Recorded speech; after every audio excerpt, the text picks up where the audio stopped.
mga katropa, nandito na po tayo sa Lopez, Quezon, sa Barangay Magallanes, Lopez, Quezon.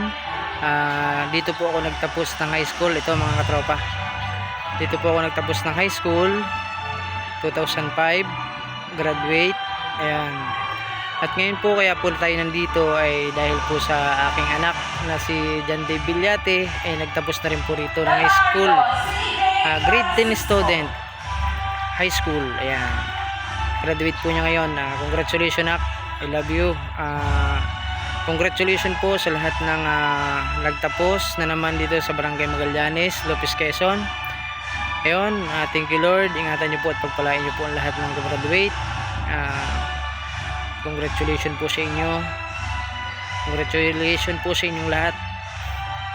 Ayan, ito po ang aking pinagtapusan ng 4th year high school dito po sa Barangay Magallanes, Lopez, Quezon. Ayan. Ayan mga katropa, salamat po sa walang sawang pag-support at naito na po tayo sa Lopez, Quezon mga katropa. Ayun, maraming salamat po mga katropa. God bless po sa inyong lahat and God bless po sa lahat na nagtapos.